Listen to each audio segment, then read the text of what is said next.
Hello दोस्तों, मैं आप लोगों का दोस्त सी आशीष गुप्ता और आज मैं बहुत ही इंटरेस्टिंग टॉपिक के ऊपर बात करने आया हूँ। और वो टॉपिक इंटरेस्टिंग तो है लेकिन थोड़ा बहुत अच्छा भी नहीं लगता लोगों को, और वो टॉपिक है एग्जाम्स। अभी 1 जून से हमारे सीएस एग्जीक्यूटिव के जून अटेम्प्ट के एग्जाम शुरू होने वाले हैं। तो वक्त करीब आ रहा है, थोड़ी थोड़ी टेंशन भी बढ़ रही है, क्या करना है, इंपॉर्टेंट टॉपिक्स कौन से हैं, क्या है, ये सब बातें दिमाग में घूम रही हैं। मैं कॉस्टिंग का टीचर होने के नाते मुझे ये लगा कि थोड़े लास्ट मिनट कुछ प्रिपरेशनल टिप्स, कुछ इंपॉर्टेंट टॉपिक्स आप लोगों के साथ डिस्कस करने चाहिए। तो मैं कॉस्टिंग के एग्जाम्स की बातें करने वाला हूँ और कुछ और अदर जो तैयारियों के टिप्स होते हैं, कुछ मोटिवेशनल बातें होती हैं जो आपके बाकी एग्जाम्स में भी आपके साथ काम आएंगी, वो मैं आज आपके साथ बातें करने आया हूँ। वो हम शुरू करेंगे। आज का जो हमारा चर्चा का विषय है वो आपकी कॉस्ट एंड मैनेजमेंट अकाउंटिंग के जो एग्जाम है उसके एग्जामिनेशन टिप्स मैं आप लोगों को देने आया हूँ। और as a part of Takshashila learning हम लोग आपके लिए लेक्चर, ये वीडियो आपने लेकर आए हैं। चलिए, उम्मीद है आप लोगों को ये टिप्स, आप लोगों को ये ज्ञान थोड़ा आपके काम का होगा। चलिए आगे बढ़ते हैं। तो सबसे पहले, क्योंकि टाइम कम है, अब देखा जाए तो लगभग हमारे पास 1 या 1.5 दिन ही बचा है। उसमें हमें क्या करना चाहिए? कई बच्चों को घबराहट भी होगी कि यार बहुत ज्यादा तो हमने पढ़ाई नहीं करी, हमारी कोचिंग ढंग से नहीं हुई, या हमारा एग्जाम जो सब्जेक्ट्स का बेस है वो ढंग से नहीं बना, तो आखिरी के टाइम में हम क्या करें? देखिए, सबसे पहली बात तो यह है कि इस टाइम पे कई बच्चे ये भी सोचते हैं कि सर कुछ इंपॉर्टेंट टॉपिक्स पता लग जाए तो हम उन्हें कर लें और हमारा काम निकल जाए। तो उसी के लिए आज मैंने वीडियो बनाई है। अब अगर मैं कुछ इंपॉर्टेंट टॉपिक्स की बात करूं तो ये पीपीटी पे ध्यान दीजिए आप, ये सामने कुछ इंपॉर्टेंट टॉपिक्स मैंने आपके लिए लिखे हैं। कौन कौन से इंपॉर्टेंट टॉपिक्स हैं? मैं टॉपिक के नाम भी दूंगा, टॉपिक के बारे में कुछ छोटी मोटी बातें भी करूंगा, ठीक है, और फिर बताऊंगा कि अल्टीमेटली को एग्जाम के लिए करना क्या चाहिए। इंपॉर्टेंट टॉपिक की बात करें तो आपका एक टॉपिक आता है direct expenses and overheads, which is mainly overheads. And overheads का मतलब अगर बात करें तो आपके इनडायरेक्ट कॉस्ट, बिजनेस की जो इनडायरेक्ट कॉस्ट होती है, फैक्ट्री का रेंट, ऑफिस की salary, salesman commission, these are all called as overheads.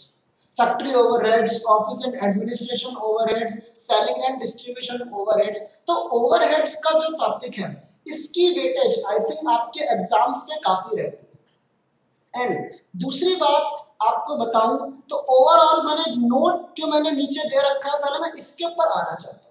इस नोट में लिखा है कि more and more MCQ practice is needed. हाँ जी, ये बात बिल्कुल 100% सही है। देखिए, आपका जो पेपर है वो 4 ऑप्शंस वाला है। कौन बनेगा कंपनी सेक्रेटरी? 4 ऑप्शंस एमसीक्यू, एक बहुत ही मेरे हिसाब से पेपर देना एक कला का काम है। कि मेरी जबान में अगर बात करूं तो जी वैसे कुछ नहीं आता, ऊपर से कई बार 4 ऑप्शन और दे देते हैं आप लोगों को कंफ्यूज करने पे, बताइए कौन सा। तो ये आपको ढंग से बिल्कुल पेपर देना होता है। लेकिन मैं एक आपको यकीन दिलाऊं, घबराओ मत। एमसीक्यू पेपर ऐसा होता है कि अगर आप ढंग से क्वेश्चन पढ़ेंगे और कई बार अपनी कॉमन सेंस भी लगाएंगे, चारों ऑप्शंस को ढंग से कंपेयर करिए। कोई भी नया क्वेश्चन देख के घबरा मत जाना कि ये कौन से टॉपिक में से आ गया। क्वेश्चन को ढंग से पढ़िए, चारों ऑप्शंस को कंपेयर करिए, आप अपना आंसर बिल्कुल सही से दे सकते हैं। हाँ, लेकिन थोड़ा सा आपको ध्यान भी रखना पड़ेगा कि आप बहुत ज्यादा तुक्के ना मारे, बहुत ज्यादा फालतू के क्वेश्चंस अटेम्प्ट ना करें, क्योंकि एमसीक्यू नेगेटिव मार्किंग भी है आपके पेपर में।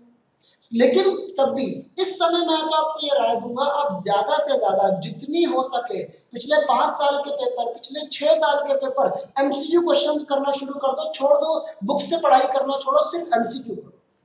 अगर आप डायरेक्टली पेपर में आने वाले एमसीक्यूज भी करते हैं, उन हर एमसीक्यू से भले आपसे सिंपली सॉल्व, देखो सिंपली अगर सॉल्व होते रहेंगे तो आपका कॉन्फिडेंस धीरे धीरे बढ़ता रहेगा। And the ultimate thing is confidence.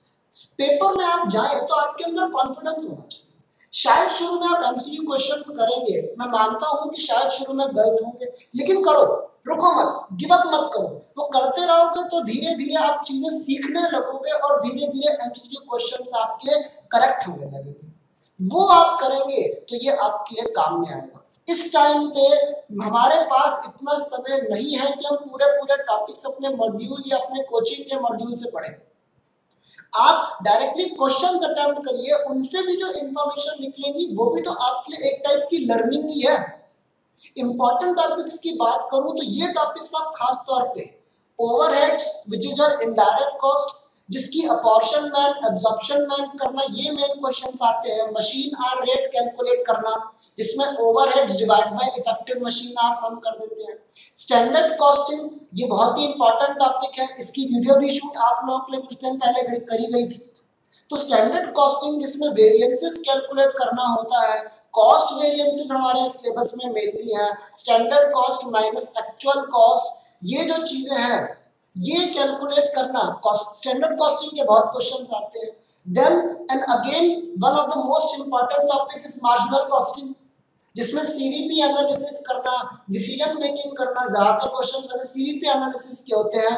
PV ratio calculate करना, ब्रेक इवन पॉइंट कैलकुलेट करना, मार्जिन ऑफ सेफ्टी कैलकुलेट करना, this is again one of the most important topic. इनमें से क्वेश्चंस काफी आते हैं। एक और इंपॉर्टेंट टॉपिक बताऊं तो मैं बोलूंगा तो आप लोग बोलोगे सर आपने सब कुछ इंक्लूड कर दिया, लेकिन क्या करें, वो है मेन आपका थ्योरेटिकल पहला चैप्टर, कॉस्टिंग की मेन इंट्रोडक्शन जो आप पढ़ते हो कि कॉस्टिंग क्या होता है, कॉस्ट सेंटर क्या होता है, कॉस्ट यूनिट क्या होता है, कॉस्टिंग और फाइनेंशियल अकाउंटिंग में डिफरेंस क्या होता है, what is management accounting, what are different types of cost, sunk cost, relevant cost, differential cost, ये इंट्रोडक्शन आप लोगों के लिए बहुत इंपॉर्टेंट है। अगर मोस्ट 4 इंपॉर्टेंट टॉपिक्स अगर मुझे किसी को बताने हो तो मैं यही 4 बताऊंगा, overheads, standard costing, marginal costing and the introduction of your cost. Then मैंने 2 इंपॉर्टेंट टॉपिक्स और ढूंढ के निकाले हैं, that is one reconciliation between cost and your financial accounts. Integrated और नॉन इंटीग्रेटेड का चैप्टर आता है और उसी के साथ हम लोग reconciliation between cost and financial accounting करते हैं, जो कि बहुत ही इजी टॉपिक भी है, जिसमें हमें ये कॉस्टिंग और फाइनेंशियल अकाउंटिंग को आपस में मैच करना होता है। Under the non integrated system, जहाँ पे कॉस्टिंग की सेपरेट बुक्स होती है और फाइनेंशियल अकाउंटिंग की सेपरेट बुक्स होती है, उसमें कॉस्टिंग और फाइनेंशियल अकाउंट के रिजल्ट्स को मैच करना हमारे लिए बहुत जरूरी हो जाता है। Then the last important topic I have mentioned is process costing. Process costing जो कि एक इनॉर्मस लॉन्ग प्रोसीजर वाली जो इंडस्ट्रीज होती हैं, someone like oil refineries, textile industry, automobile industry, जिनका काम एक प्रोसेस में डिवाइडेड है, उनके लिए हम ये कॉस्टिंग करते हैं। इसमें डिफरेंट प्रोसेस अकाउंट्स आपको बनाने होते हैं, you have to find the cost per unit.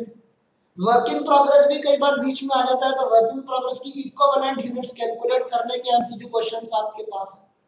चलिए अभी थोड़ा सा आप, मैं मानता हूं कि आपके अंदर घबराहट बहुत होगी।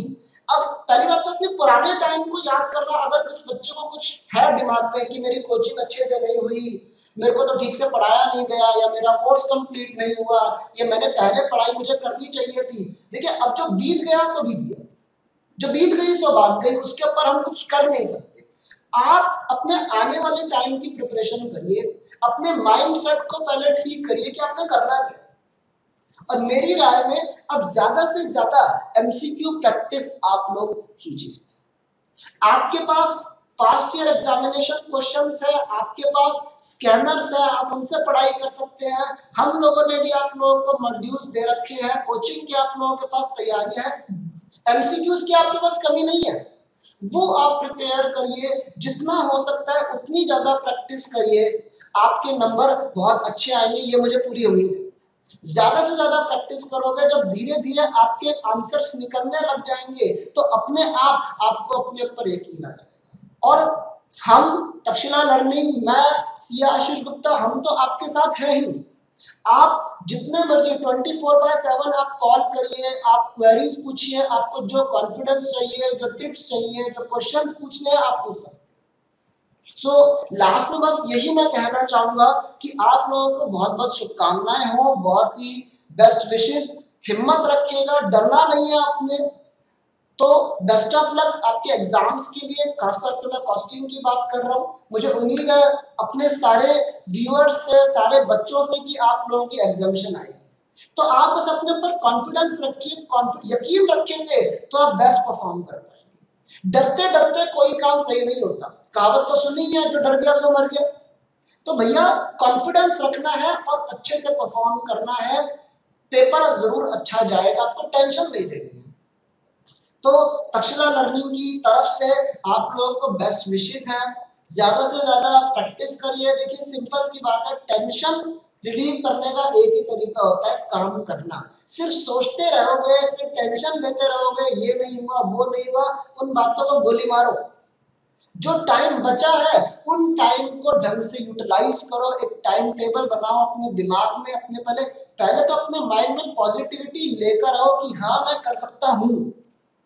उसके बाद जितने हो सके एमसीक्यू क्वेश्चंस ट्राई करिए, डाउट्स पूछने हैं जैसे पूछने हैं, मैं आप लोगों को अपना नंबर अवेल करवाऊंगा, उस पर आप व्हाट्सएप कर सकते हैं, अपनी क्वेश्चंस की फोटो खींच के आप डाल दीजिए, आपको इंस्टेंटली आंसर्स मिलेंगे। तो अपने आप पर यकीन रखिए और प्रैक्टिस कीजिए, आप लोग जरूर, आपको सक्सेस मिलेगी और मुझे आप लोगों की एग्जामिनेशन की पूरी पूरी उम्मीद है।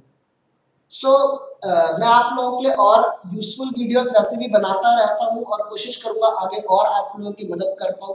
आज आपकी बस ये सीएस एग्जीक्यूटिव के जो एग्जाम्स आने वाले हैं, इसकी कुछ प्रिपरेशन टिप्स की मैं बातें करना चाह रहा था, जो मुझे लगा आप लोगों के लिए जरूरी है। तो अब टाइम ना वेस्ट करते हुए, अपने आप को दृढ़ निश्चय करते हुए आप लोग अपना काम स्टार्ट कीजिए और याद रखिए ज्यादा से ज्यादा एमसीक्यू प्रैक्टिस आपको करनी चाहिए। सो आज के लिए इतना ही, बहुत बहुत धन्यवाद, thank you. Thank you for watching this video. For more videos, please subscribe our YouTube channel. Thank you.